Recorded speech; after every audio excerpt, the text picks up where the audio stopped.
ジェシカの昔の服、あんなに似合うなんて思いませんでした。How's it going, everyone? My name is Michael SK, and welcome back to Umineko When They Cry, Episode 5. And in the last video, our 100th video, actually, you know, big hurrah on that one, we got to meet a new character. You know, like an actual new, supposedly human character. Or at least they are a human character in this rendition of the story. A character was inserted. It was Bernkastel's self-insert to the story. And it is Erica Ferrudo, I believe. Where whenever I was like typing out the information and all that, the details, the title and all that of the previous video, I kind of, you know, my brain was like, oh, hey, that looks slightly familiar. I mean, come on, Rika Furude. Come on, like it's right there in front of my face. But no, there were a lot of, you know, a lot of ways that you could see that this character was somehow in relation to Bernkastel and therefore in relation to Rika. But anyways, we got to meet her. She drifted, I guess here, strangely enough, with this lovely storm, and now she's trapped here just like the rest of us. 勝手にお嬢様の昔の服を使用してしまいました。お許しください。The clothes that Erica wore were Jessica's old formal attire. Though the guests processed a dignity that would put most adults to shame, her body was still physically similar to a middle schooler's. Jessica's old clothes fit her perfectly. Isn't that convenient? お客様にふさわしい身なりでしたよ。もし彼女が気に入るようでしたら、お近づきの印にプレゼントしても良いでしょう。かしこまりました。ありがとうございます。警察やご家族には連絡しましたか？はい。先方も大層ご心配なされていたようでした。ところで、客人は本当に事故でしょうね。ご本人は寄港中のボートから転落したとおっしゃっております。裏付けはありますか？海保に問い合わせて確認しました。プレジャーボートの後部から転落したそうで、他の乗員たちは気づかなかったようです。実際の転落地点は分かりませんが、おそらくはここの近海でしょう。I feel like it had to have been. この悪天候に船遊びなど愚かなことです。しかし、近海で溺れてこの島に漂着することは考えられるのですか？ありえないことではありません。この辺りの島には大抵漂流民が流れ着いた伝承がございます。おそらく事故は真実ではないかと。この台風です。島のどこであろうとも船での接岸は不可能です。Genji had already considered what she now suspected. Natsuhi probably suspected that this mysterious guest, who had arrived during the already high-stress family conference, might be the agent of some conspiracy. So Genji had already checked to make sure that the accident was real, that Furudo Erica was her real name, and that there was nothing suspicious going on. わかりました。主人も丁重にもてなすようにと指示しています。粗相のないようになさい。ですが、わかっていますね。はい。親族会議には一切近づけません。夕食後はゲストハウスへお引き取り願います。客人をお父様に挨拶させろというような流れにもならないよう、よく注意するのですよ。もちろんです。心得ております。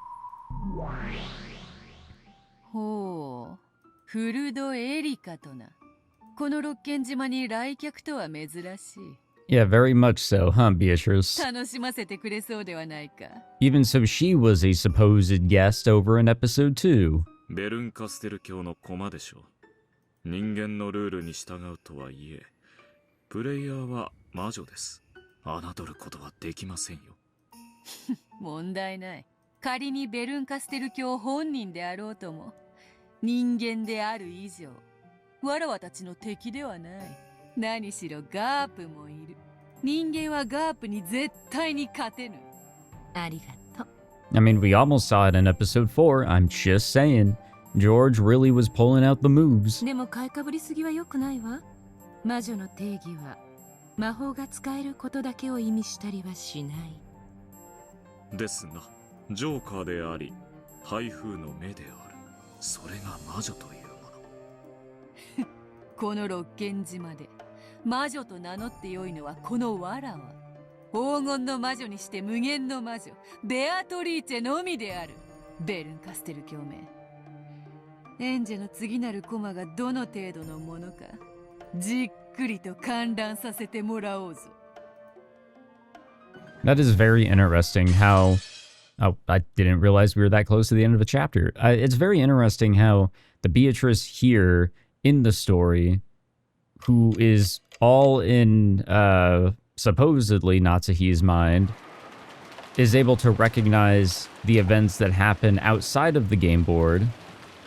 But I guess it makes sense because this Beatrice is just a storytelling piece, if you will, and not necessarily the real one outside the game board. This shit's confusing. Erika's seat was the lowest one in rank. In other words, it was at the inferior end of the table.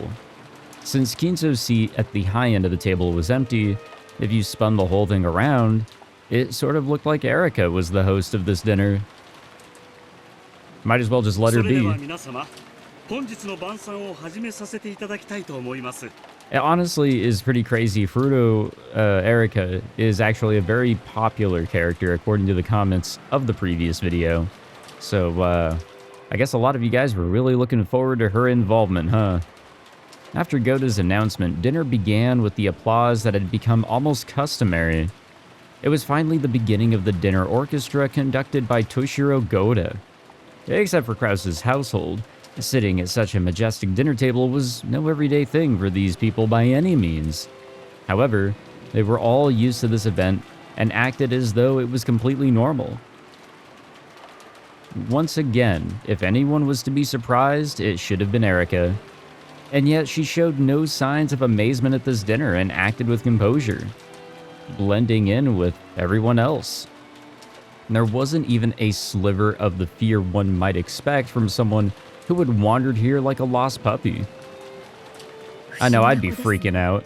Like, this would have felt like a whole new world. Ushiromiyaの1年間で最も豪華な晩餐を前に何も取り乱さないとは。最近の子は肝が据わってるわ。嫌いじゃないわ、そういうの。フルドさんはこういう食事には慣れているのですか。大した落ち着きようだ。ほんまやな。ずいぶん手慣れたもんや。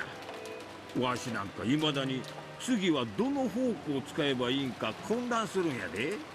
ああ、こっちやったか、それともこっちやったか。Without showing any confusion over the line of utensils in front of her, Erika gracefully ate her... I have no idea how to properly pronounce that. Hors d'oeuvre? Hideyoshi had started joking around with her, gripping a fork in each hand. Of course, the president of a company in the food service industry like Hideyoshi obviously knew his table manners.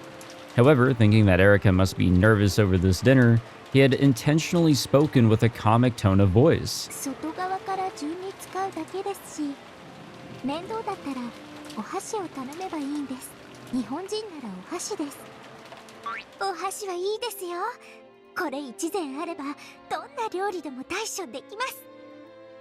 As soon as she began talking about chopsticks, her eyes started glistening.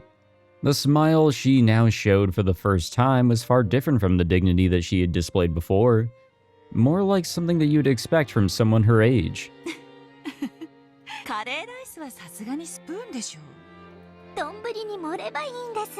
Oh, finally, we get a new term that we get to learn about here in the tips. It's been a while, I guess specifically the grimoire. So donburi is simply food served on top of rice in a deep bowl. The bowl is also called a donburi, hence the name. Many types of food can be served donburi style, including curry or karidon, beef, gyudon, or chicken and egg, oyako don, meaning a parent and child donburi. I will remember none of that.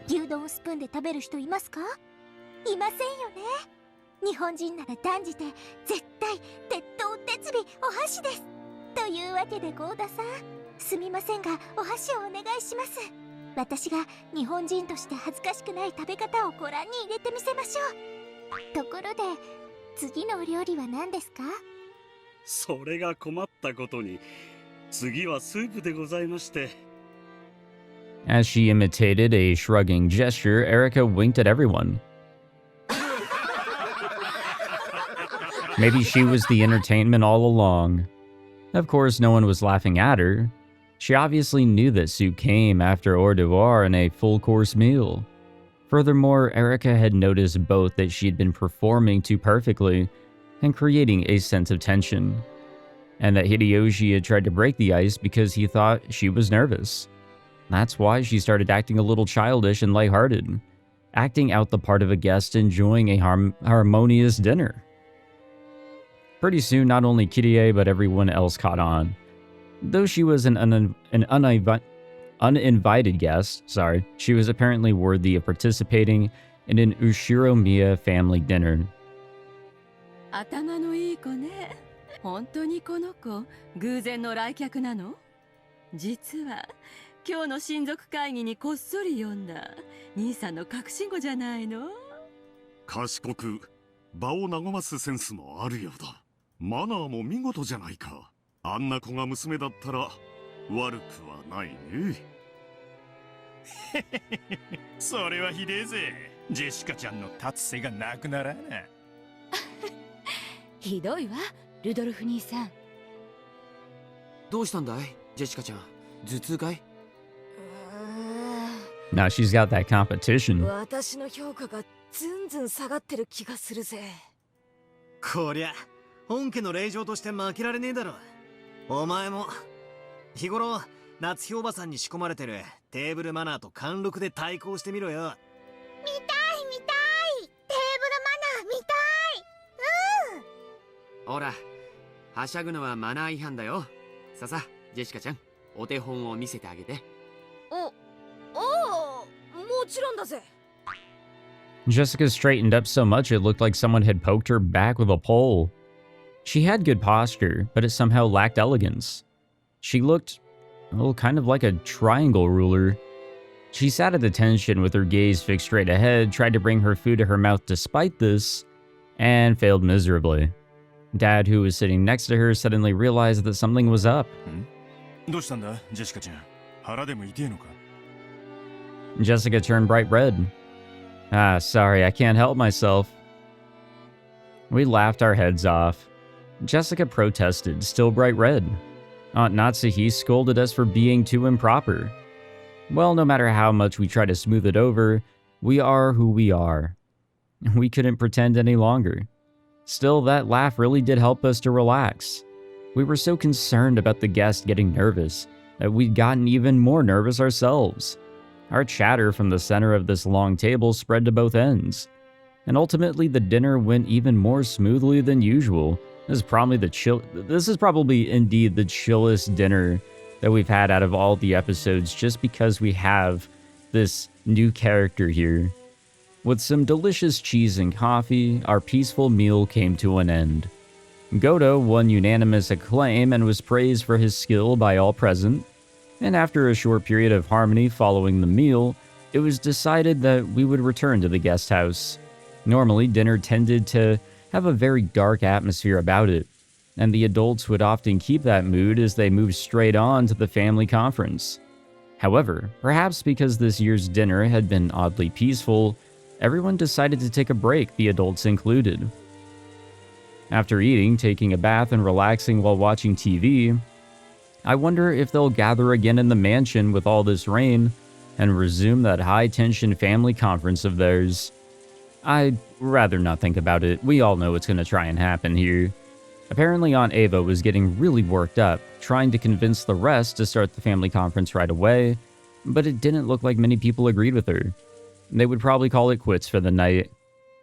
Which means they're calling it quits for the whole episode, because there's no way that after some deaths they're going to try and get back to talking about the inheritance. No, they're going to be talking about a whole bunch of other stuff and pointing fingers and screaming at each other and probably getting the guns out and definitely not working together like we saw in episode 3. And I still stand by the fact that episode 3 should have worked out It should have. We're just missing something there because things fell apart way too goddamn easily. Since they had guest house duty, Goda-san and Kumasawa-san were chosen to guide us to the guest house. It's gotta be tough for Goda-san. Even after making and cleaning up such an extravagant dinner, he also had the late night shift at the guest house. I heard that Kumasawa-san, old as she was, would be going to sleep soon. It seems that she was assigned a spare room. 皆様をゲストハウスまでご案内させていただきます。エリカ様のお部屋もご用意できております。ありがとうございます。体調はどうです？具合が悪かったりはしませんか？まあそうだよな。すっかり忘れてたけど、エリカちゃんは溺れてて流れ着いたんだよな。今日は無理しねえで早く寝た方がいいだろうな。全然平気です。それよりも緊張と興奮でむしろ寝つけないくらいです。じゃあ遊ぼう。みんなで遊ぼう。トランプしよう。 Maria latched onto her, giggling. This lack of restraint peculiar to youth was very much like Maria. However, we really should be concerned for Erika's physical condition now. マリア、トランプは私たちと一緒に遊ぼう。エリカお姉ちゃんは疲れてるんだってさ。トランプも好きですよ。一息つきましたらぜひご一緒させてください。やったー。 Everything is just going so smoothly, it's definitely not like a bunch of people are about to get murdered. Totally. あれはどちら様ですか？ Oh, here we go. As she passed through the lobby of the entrance hall, Erika stopped walking. When she saw what she was looking at, the rest of us also stopped. Excuse me. あちらは黄金の魔女。黄金の魔女。何やってんだガキども。さっさとゲストハウスへ引き上げるぞ。Dad, Kirie-san, Aunt Ava, Uncle Hideyoshi, and Aunt Rosa all came over. The entire guest house party had gathered. However, Erika's gaze was captured by the portrait of the witch, and she simply stared at it for a while. Ah, good old Beatrice. Oh, how things will go this episode, I have absolutely no fucking idea, but I'm excited, actually. You know, things have really been thrown for a loop in this one. 親父は200億相当の黄金を隠し持っていて、その隠し場所をあの碑文に記したって言われてる。Perhaps it was too early for them all to disperse into their individual rooms, because the relatives who had returned to the guest house all gathered on the first floor continuing their chat. The topic was the witch's epitaph, which Erika had taken an interest in. 魅力的な謎ですね。誰にでも見られるところに堂々と張り出し、私たちの知恵に挑戦する。そういう挑戦。ひゅー、エリカちゃんは案外ノリがいいな。謎解きとか好きなのか？面白そうじゃないですか。Oh, always. I just suck at them. そういう挑戦。多分金蔵さんはあの碑文によって後継ぎを選ぼうというつもりに違いありませんね。When she said that, the adults stopped moving and slowly turned to face Erika. どうしてそう思うの？ Aunt Ava spoke with a coaxing voice. Though every now and then, there had been whisperings among the relatives that whoever solved the Epitaph's riddle might be given the family inheritance. This had been no more than wishful thinking, since such a thing had never been specifically stated. And yet, though she had only read it once, this outsider had already reached that conclusion. How had she come to it? No, that's not the problem. If you solve the epitaph, you can become the next head. She wasn't trying to make it sound like wishful thinking, but an outright fact. So they closed in around Erika, asking why she was so sure. 大富豪が謎を解いた者に富を譲るというのは割とよくあるシチュエーションです。 What the fuck do you mean fairly common? そしてご当主の金蔵さんはその碑文を新聞に載せたのではなく、お屋敷の中に掲示しました。つまりこのお屋敷の人間を対象にした謎だという。そうだよな。この屋敷の中である以上、この屋敷に出入りできない者には解きようがない。つまりこの屋敷の人間にじいさまは挑戦してきたってわけだ。 And since we're talking about it, has it appeared in the tips yet? No, it's still not here or here. Damn it, I want to reread the epitaph. I just want to like absorb all of it again now that we've gone halfway through. グッド、良い思考です。あの碑文が屋敷内にあったという一時からでも、その程度のことを読み取ることが可能です。 At first, this Furuto Erika girl seemed to be the fairly silent type, but that apparently wasn't the case. As she grew excited by a challenge to a game of wits, she became much more talkative than I'd imagined. なるほどな。屋敷の中に碑文があるんは、屋敷の人間に読ませるためってのは確かに道理や。でも家督を譲る相手までも選ぶというのは言い切れるものなの？この謎を解いて得られる宝がほんのささやかなものでしかないなら、私もそこまでは思いません。そうよね。隠された黄金の価値は200億。それはまさに後ろ宮家の財産そのものだわ。それを受け継ぐということは、後ろ宮家を引き継ぐことと限りなく同じ意味です。つまり碑文に込めた黄金の隠し場所という謎は、後ろ宮家の実質的な後継者選びに他ならないということです。 The idea that the one who solved the epitaph would be chosen as the successor had been passed down around by some of the relatives for a while now. However, since it had never been specifically announced, well, it was nothing more than an optimistic dream. Thinking this, they decided to abandon all consideration of this point until the details were made clear. Erika had clearly declared that the uncertain point was in fact true. If one of the relatives had said it, people would have thought it to be merely an optimistic dream. However, when this was declared by a complete outsider, those words seemed even more credible. Everyone remained silent for a while, slowly considering what those words implied. ただ碑文がそこに存在するだけで、フルドエリカはこの程度の推理が可能です。いかがでしょうか、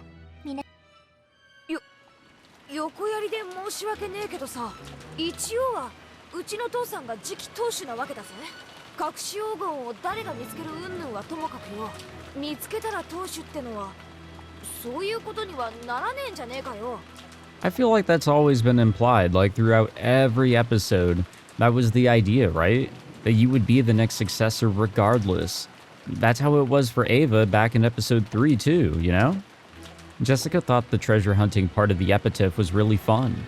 However, she couldn't help but let her expression grow bitter once they started talking about undermining her father's position. 私の推理から演繹する限り、金蔵さんは次期当主のクラウスさんに円滑な当主継承を望んでいないと考えられます。どうしてだよ。莫大な財産を持つ後宮家の当主なら、政治的な意味で様々な影響力を持つことになるでしょう。ならば本来その継承は厳格であり、一切の紛れが入るべきではありません。そうね。うちの人の好きな戦国武将の話でもよくあるわ。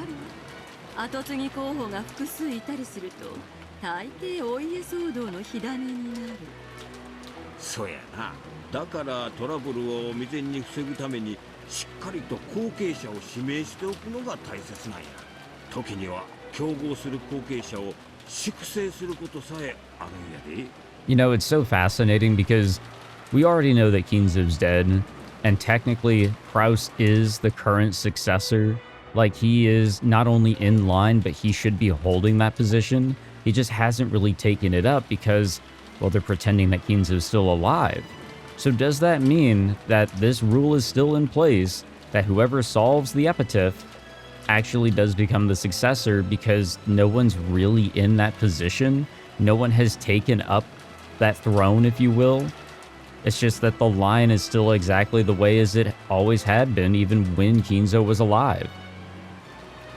The Sengoku commander Hideyoshi admired, Toyotomi Hideyoshi, made his son-in-law Hidetsugu commit seppuku.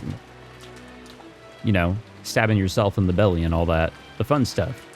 But it was rumored that he might have done this to make Hideyori who was his real son and born after Hidetsugu, his true heir. In other words, naming a successor was a way to make it generally known that a single unique person would be acknowledged by everyone, and a way to remove any chance of another person becoming an opposing candidate. まさにその通りです。あのような碑文の存在はクラウスさんの次期当主の肩書きを危ぶませる意味しかありません。つまり金蔵さんがクラウスさんに当主を円満に継承させたいと願うなら、あのような危険なものをわざわざ人目にさらす理由がないわけです。そうね。チェス盤をひっくり返せば確かにそう言える。Oh, there she goes again with that chessboard. 当主は継承するけれども200億の黄金は譲らない。解けた誰かに譲るというのはおかしな話だわ。Kinzo would pass on the title of family head, but he would only give up the 20 billion yen in gold to the person who solved the epitaph. You really couldn't call this passing on the headship in the truest sense. そういうことです。以上の推理により、金蔵さんがクラウスさんを本当に後継者だと認めていたか怪しむことができるわけです。ただ碑文がそこに存在するだけで、フルダエリカはこの程度の推理が可能です。いかがでしょうか、ジェシカ。なんだよそれ。 What is with these expressions and poses that she's pulling out here? 何が推理だ。デタラメだ。こじつけだ。 Jessica let her emotions lay bare and glared at Erica.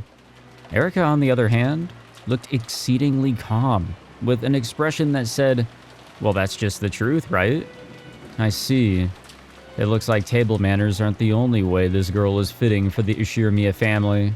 It seems that she really does match the family, even when it would be better if she didn't."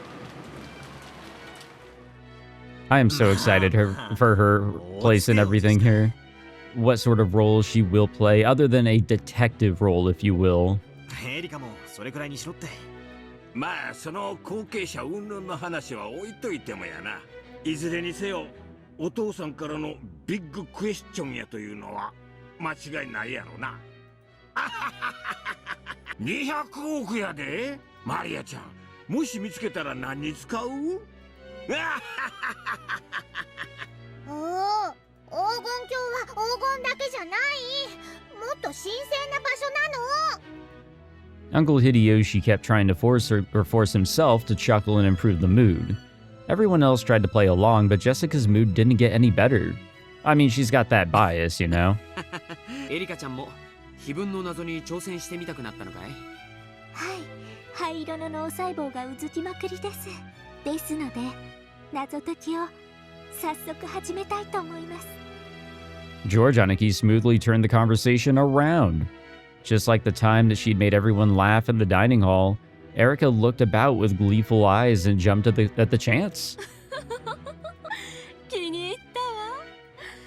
せっかくエリカちゃんが面白がってくれてるんだし、また去年みたいにみんなで謎解きをしてみましょうよ。Finally, the thing I'm always suggesting these people do.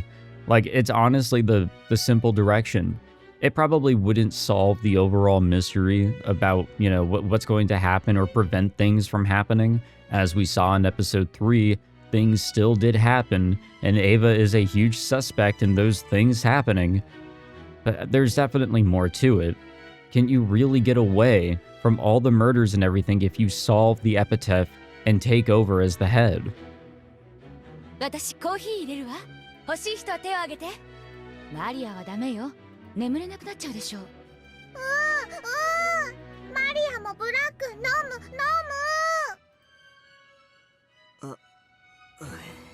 ワクワクしません？こういう謎、私は大好きです。What's wrong with Battler? Erica said that and smiled. Though she must have known that she had tickled Jessica off, or ticked Jessica off, not tickled, and made the atmosphere sour. She just smiled nonchalantly.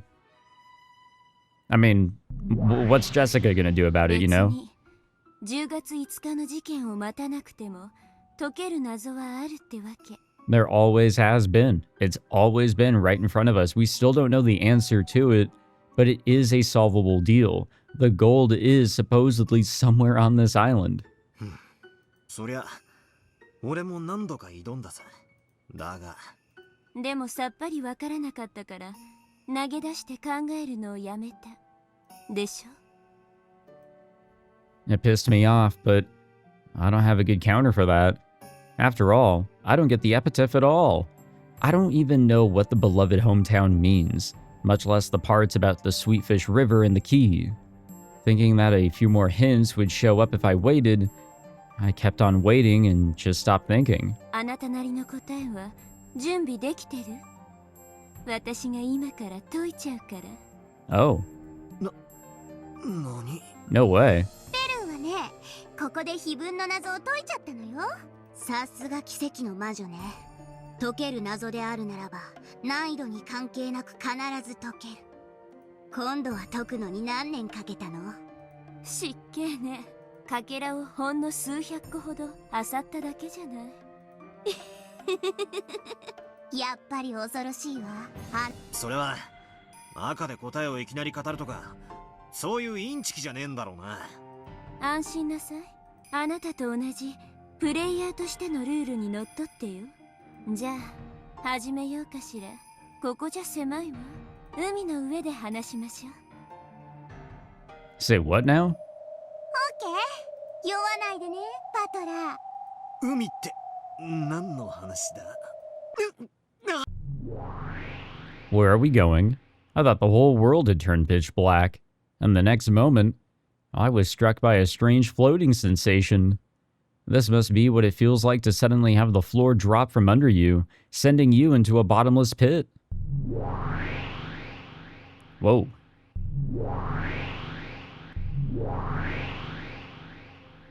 When I looked, I saw that the two witches and I had been thrown into a pitch-black universe. In this space, every direction was covered in an endless darkness, and it felt like a limitless expanse filled with countless glittering objects.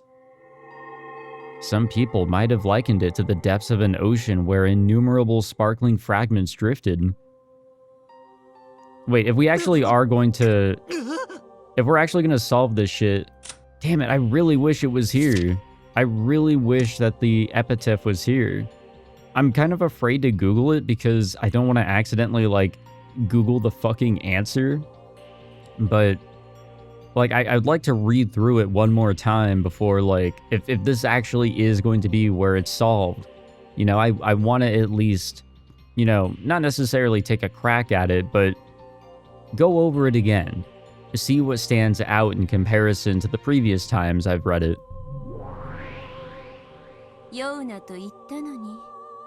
Yeah, easier said than done. 重力の概念が欲しいなら自分で生み出しなさい。ほら、落ち着いて私たちを見て。ほら、私たちは平気そうにしてるでしょ。足元に大地があって重力に支配されていると信じなさい。そうすれば安定できるから。 Yeah, the two witches are standing normally, as if their feet were planted on transparent pieces of glass. I'm the only one floating about like someone in a rapidly plummeting elevator. When I saw that they were doing just fine, I started calming down, figuring that there was no need to be scared. Then, just as Lambda Delta said, I gritted my teeth and kept telling myself that there was a place to stand here, and that I had to stay calm. お上手お上手。あんたの名前は？Ushiromiyaバトラ。他の誰に見えるよ。オッケー。自分の意志、感情、姿や形を決して喪失してはダメよ。ここは海なんだからね。意味を喪失すれば永遠の深淵に落ちて海の藻屑よ。Oh, fun. 気をつけなさい。 I don't get what Lambda Delta is saying, but I should calm down for the time being. It seems that I regain my equilibrium the more I calm down. Gradually, that weird floating feeling, like I was falling forever, began to disappear. It still felt strange, like trying to stand up straight at the bottom of a deep pool, but it was much better than before. Alright, what's on the agenda here? では始めるわ。碑文の謎を解くためのかけらを紡ぐ。Well, here we go. Again, I don't know if, like, I should try to, go through it one more time or not, but whatever. Bernkastel opened both of her hands. Then, like a planetarium, all of the fragments throughout this empty space began to spin, leaving tails behind them. The expression planetarium might have been surprisingly fitting. Multiple fragments were tied together by gold lines, and what looked like constellations zoomed by us rapidly one after another. It felt almost as though we were dashing through space at an incredible speed. Then, with tails of light drifting behind them, several brightly glowing fragments swirled around Bernkastel. It looked almost like she had created her own solar system, with her as the sun. That solar system surrounding Bernkastel grew to a radius large enough to swallow us up. And every once in a while, one of those satellite fragments zoomed right past me. Oh. We're getting the full-on, like, scenes and everything.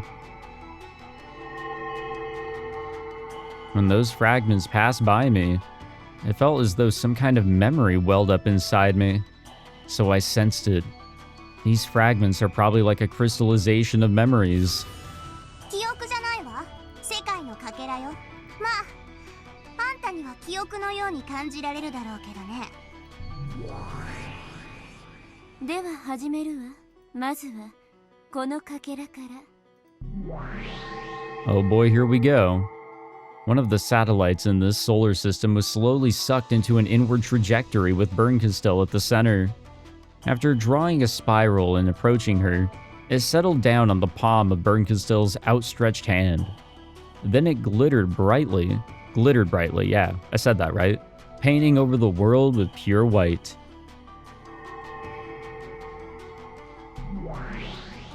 Oh, hello. Okay, so I guess, I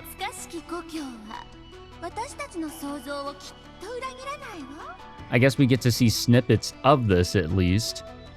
お父様が唯一懐かしむ過去は少年時代だけだもの。覚えてるぜ。これは第3のゲームでエヴァおばさんが碑文の謎を解く直前にしていた自分の中の魔女とやらとの考察だ。そうよ。そしてこの考察から彼女は正解を紡ぎ出した。つまり正解へ至る重要なヒントを示すかけらということ。I mean, it wasn't only Ava that was able to solve it. It was also Rosa. つまりこの推理は間違っていないということなのよ。つまり懐かしき故郷とやらば何かの比喩でも何でもなく、そのままじい様が少年時代を過ごした故郷と読み取っていいということなのか。そういうこと。そして少なくともそれは小田原ではないわ。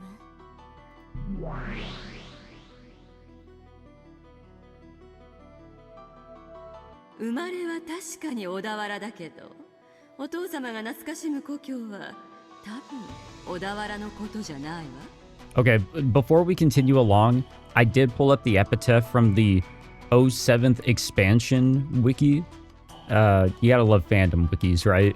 So let me just do a quick read of it off my phone, just so like I'm familiar with it, because I'm pretty sure we still don't have access to it. I could have sworn that they would have kept that thing in there for like the entirety of this shit. But yeah, let me give it a quick read. Behold the Sweetfish River running through my beloved hometown. I mean, what's on screen is a little different, but I mean, we get the gist. You who seek the Golden Land, follow its path downstream in search of the key. As you travel down it, you will see a village. In that village, look for the shore the two will tell you of. There sleeps the key to the Golden Land. The one who obtains the key must then travel to the Golden Land in accordance with these rules. On the first twilight, offer the 6 chosen by the key as sacrifices. On the second twilight, those who remain shall tear apart the 2 who are close. On the third twilight, those who remain shall praise my noble name. On the fourth twilight, gouge the head and kill. On the fifth twilight, gouge the chest and kill. On the 6th twilight, gouge the stomach and kill. On the 7th twilight, gouge the knee and kill. On the 8th twilight, gouge the leg and kill. On the 9th twilight, the witch shall revive, and none shall be left alive. On the 10th twilight, at journey's end, you shall attain to the power of the Golden Land's treasures. Once and for the last time, the witch shall praise the wise and bestow 4 treasures. One shall be all the gold from the Golden Land. One shall be the resurrection of all the dead souls. One shall be the resurrection of the love that was lost. One shall be put to put the witch to sleep for all time. So actually kind of a interesting thing to note here out of this. And again, it could very well be the translation that this is using. So I shouldn't really, read too deep into this. But on the 2nd twilight, those who remain shall tear apart the 2 who are close. It makes it sound like there's not just one, but multiple that are kind of like working together in a way, But I could be reading a little too deeply into it. The major part is definitely the beginning, of which we are looking at on screen here. Behold the Sweetfish River, running through my beloved home of old. You who seek the Golden Land, follow its path downstream, in search of, I'm assuming, the key or whatever, but her big-ass head's in the way. As you travel down it, you will see a village. In that village, look for the shore the 2 speak of. There, the key to the Golden Land sleeps. それについては多分兄弟たちは全員同じ場所で認識してるわね。そうね。多分小田原じゃないわね。聞いた話ではとても楽しい少年時代だったそうよ。そうだな。エヴァおばさんたち兄弟は小田原であることを否定していた。いや、それどころかみんなはじい様の故郷がどこか察しているようだった。そう。そして意地悪なことに、それがどこなのかはどのかけらでも語っていない。そりゃそうでしょう。それを教えてあげちゃったらヒントが過ぎちゃうわ。難易度の高い謎でなきゃ意味がないんだから。あらいけない。これもヒントになっちゃうわね。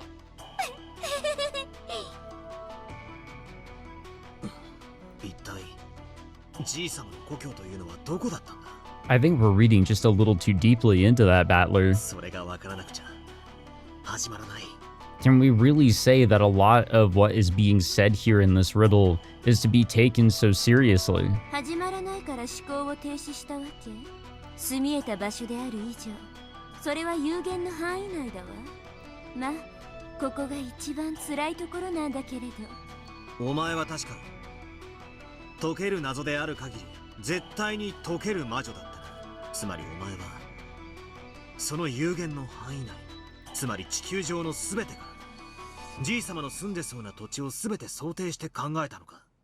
そうしてもいいけれど、それじゃあ時間がいくらあっても足りないわ。だからさらにヒントを加味して答えを絞る必要があった。Process of elimination here.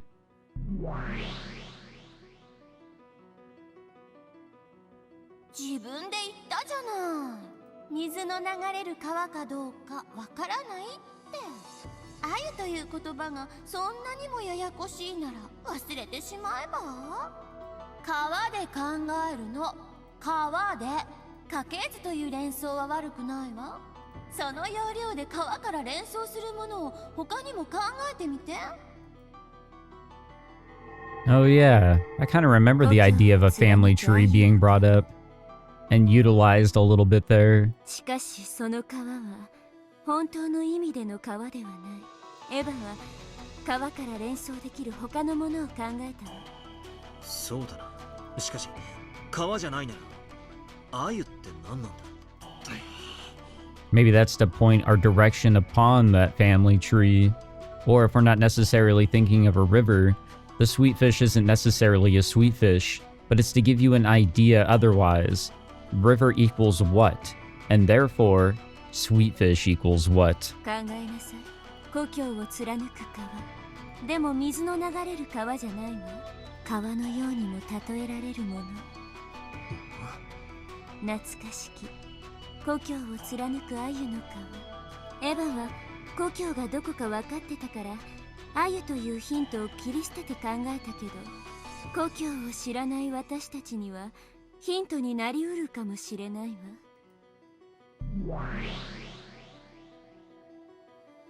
The fact they both had guns ready to go.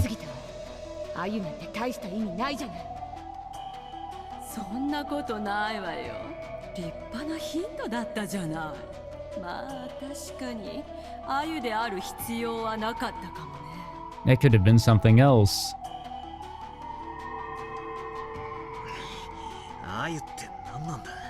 川が言葉通りの川でない以上、アユだってもちろん泳ぐ魚を意味したりはしないはずだ。そうね。その上ローザに至ってはアユに大した意味はないとまで言い捨ててるわ。その一方でエヴァはアユである必要はないが立派なヒントだったとも言っている。つまりアユは何かを想起させる鍵だということ。その何かが他の単語であっても想起できるなら、エヴァの言うアユである必要はないがという言葉につながってくる。From these thoughts, Aunt Ava formed some theory, went to the library, looked through some books, and verified that she was right. In short, Aunt Ava formed some theory about the true nature of this Sweetfish River running through a hometown. Then she opened a certain book to determine whether that theory was correct or not. In other words, this theory was something that could be verified through some kind of book. Also, after she figured out what the Sweetfish River was, she figured out the rest of the riddle very quickly. 良い思考よ。碑文は川を下ればやがて里ありと続く。エヴァはその時点ではそこから始まる産業の謎を解けてはいなかった。Again, very extensive library that's in the guest house. 里って何？里ってどういう意味？この川を下ると里なんてあるの？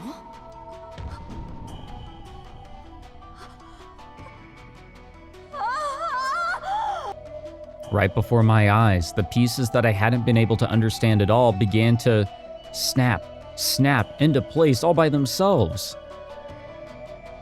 I couldn't even remember to close my open mouth. My throat grew completely dry. Is it really okay for this to be the answer? Really? Really? つまり故郷を貫くアユの川が分かれば自動的に川を下れば里あり云々が分かって黄金鏡の鍵が手に入るってわけだ。そういうことよ。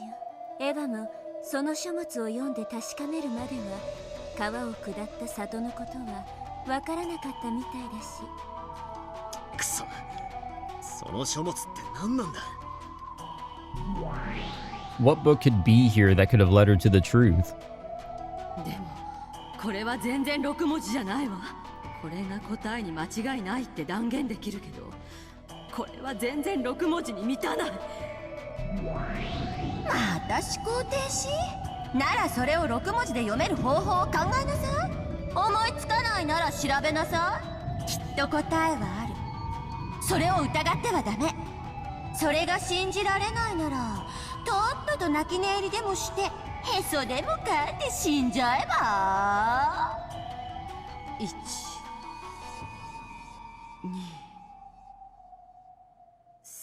I don't remember why it had to be, or whatever it is that had to be 6 characters, but whatever it was had to be a synonym to fit it into 6 characters. And that synonym is what she was looking for. 6文字。見つけた。これが黄金鏡への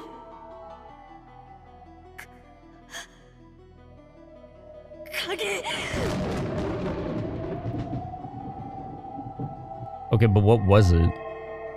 そしてエヴァは黄金鏡への鍵を見つけたわ。ああ、そしてその鍵というのは6文字の何か。言葉か数字か文字列なんだ。そういうこと。鍵の正体が6つの文字だと分かれば第一の番の意味がだいぶ分かってくる。 Ah, yeah. Yeah, that's right. I think that was also brought up in episode 3. I could be completely wrong, by the way. I could easily misremember. But yeah. 第一の番に鍵の選びし6人生贄に捧げろ。 6 characters. 鍵の選びし6人6文字。 In other words, it means to sacrifice... God damn it, sorry, I forgot. I stated this in some other videos I recorded, but Discord has some weird bug going on where my ass can't have streamer mode enabled unless I go in and enable it manually. It's not detecting OBS for whatever reason. I gotta create a habit of going into Do Not Disturb. But it means to sacrifice the 6 letters chosen by the key on the first twilight.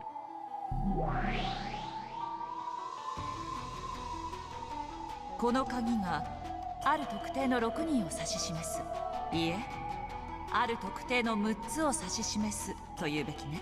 もしこれが文字通りに生贄を捧げろという意味でないならば、例えばアナグラムかもしれないわ。アナグラム？文字遊びのことかね。 Isn't this where Rudolph came in and he, started doing dirty-ass jokes again? Yeah, Kirie's son has been thinking that way ever since that moment. It's all kind of coming back to me. 第二の番に残されし者はとある。ということは、少なくともその何かは有限の文字数なのよ。そこから6文字を抜いて残った文字で話を進めろと読み解けるわ。Interesting. つまり第一の番に6文字以上の文字列から鍵である6文字を殺し、残った文字でどうにかしろという意味なんだ。そういうこと。ただ当時の切り絵も言ってる。ならば何から6文字を殺せばいいのか。 Yeah, well, we can't take like all 26 letters of the alphabet, or necessarily if this is using an alphabet at all. It has to be something a little different here, and it's probably utilizing Japanese in some sense. その殺す大元の文字列 Given where this is from, that is. It's a string of something. On the first twilight, kill the 6 characters that are the key. On the first twilight. つまり第一の番という時点でもう何かの文字列が存在するということなのか。しかし第一の番じゃ Yeah. 4文字しかない。他の読み方か。 I mean, it could be something in English as well. It could be English words. It could be the English alphabet. じいさま風に英語で読むならファーストナイト。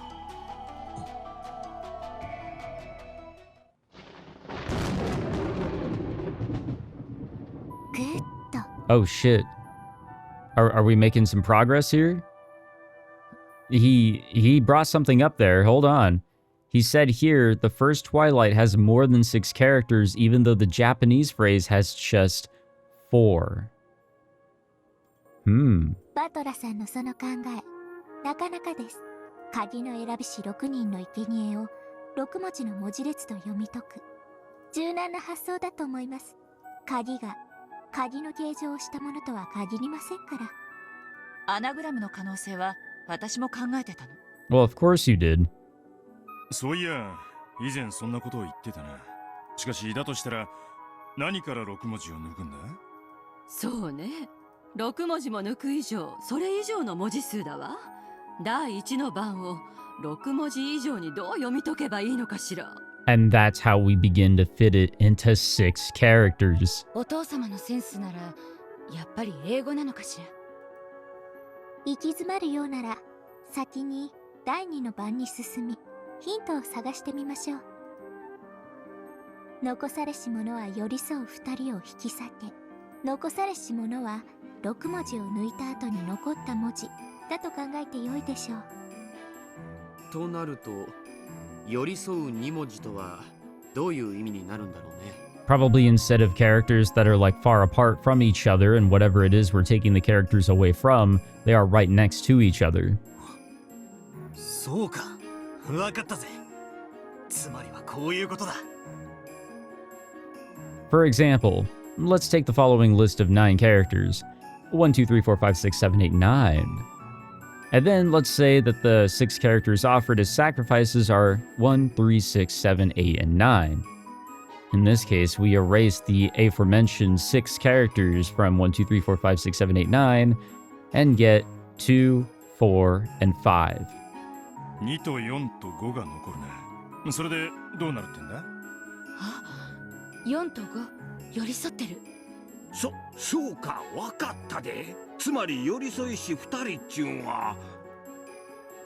Yeah, no, I'm with you on this. そうさ、2と4は間が空いているが、4と5は隣り合っている。寄り添いし2人だ。グッとお見事です、バトラさん。引き裂くという意味が4と5も潰せという意味なのか、4と5の間を開けと言っているのかは分かりかねますが、その着眼は良いと思います。I see. It might necessarily be a case of maybe moving shit around, reorganizing something that's left after we kind of, you know, mess it up a little bit or take away 6 characters from it, and then kind of manipulate the remaining ones.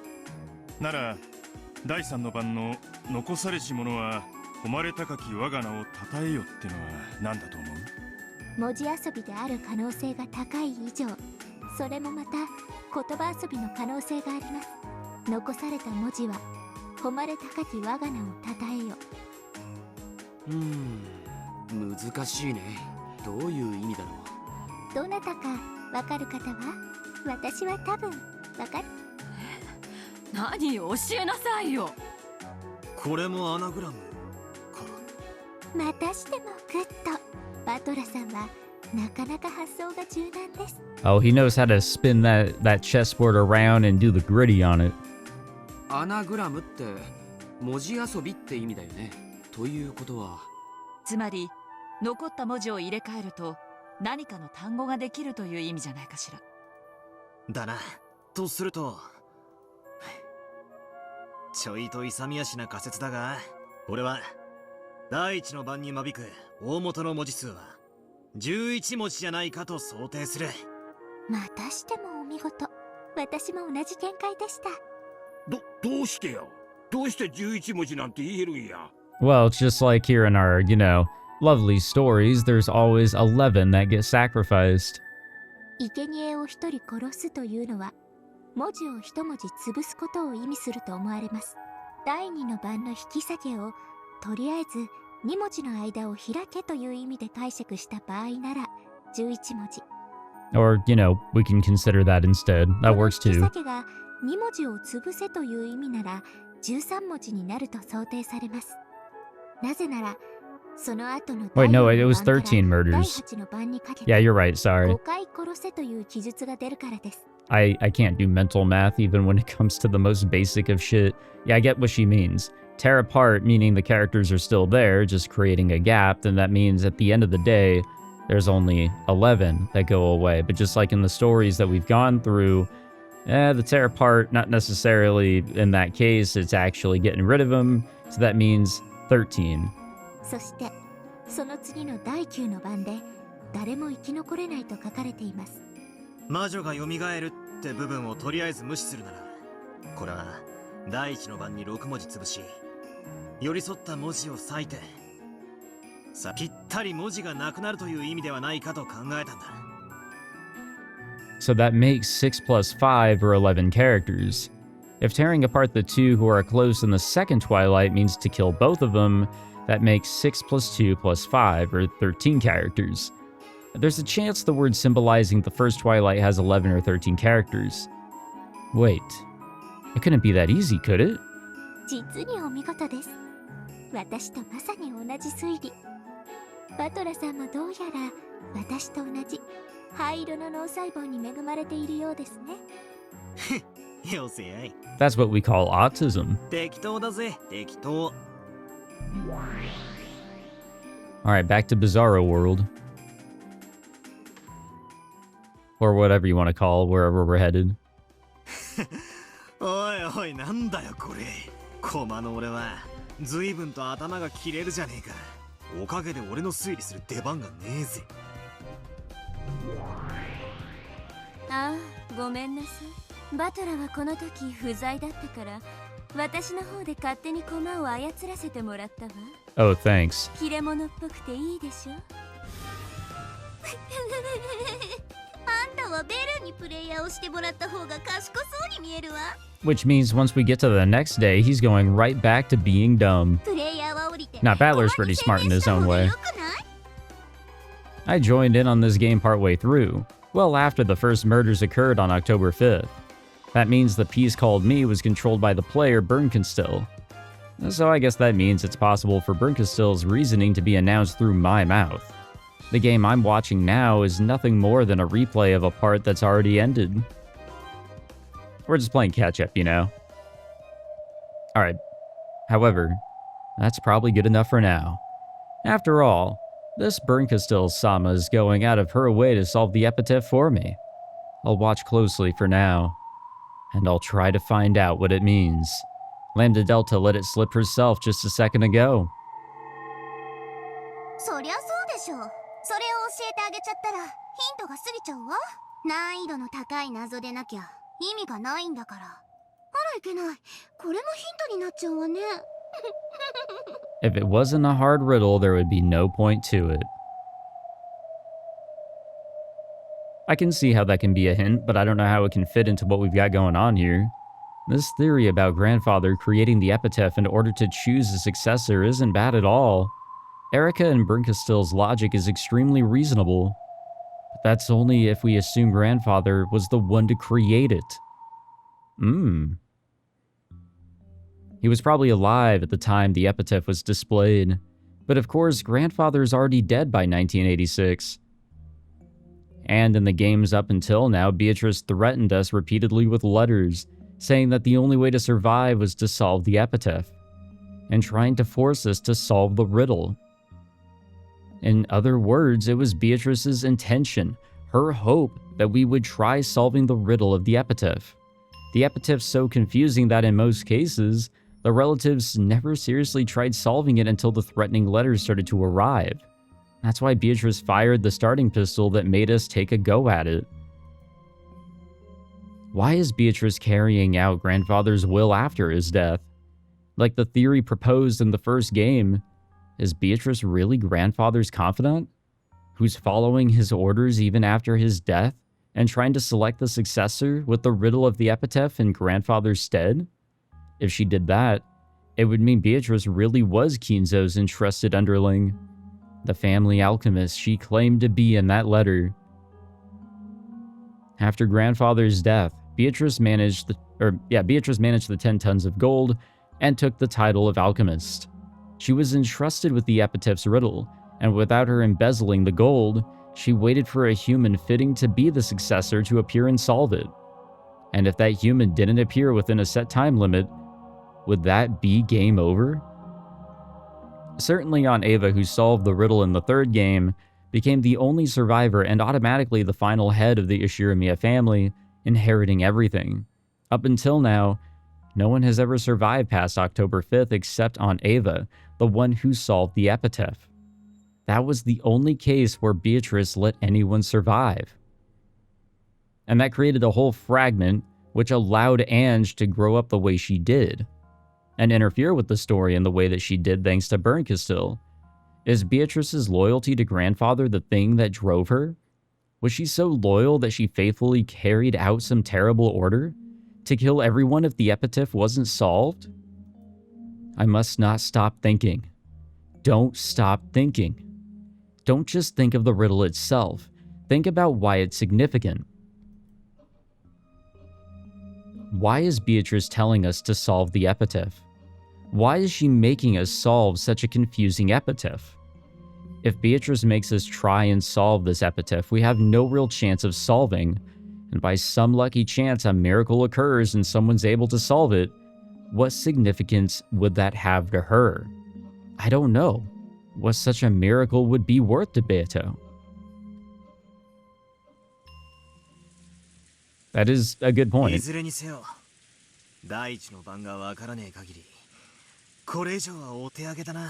Okay, looks like we're not quite at the point of solving it yet, but we could very well be on our way. We could. Hard to say, though. I don't know if it's something that will be solved here in this episode or maybe even at all. But I remember reading the comments. I don't know if it was from the first or second episode of the playthrough, but someone mentioned that someone actually was able to solve it legitimately in the very beginning of the game. So it's definitely taking into consideration the fact that this isn't some ritualistic bullshit that we have going on here, though it has been taken in that sense, and people have been dying because of it. But more so, these things have a completely different meaning. And we gotta somehow piece these things together, and it seems like we're messing around with characters, whether those characters are from the English alphabet or what. I want to say it is, mostly because that's the only thing I can really deal with. But we have something to work with, I think. And I'm going to give it some thought because, well, what do I have to lose here, you know? And let's see what I can come up with because I may have an idea. Anyways, thank you all for tuning in. If you enjoy, be sure to leave a like, subscribe, all that fancy jazz, and I'll catch you guys in the next one. Take it easy.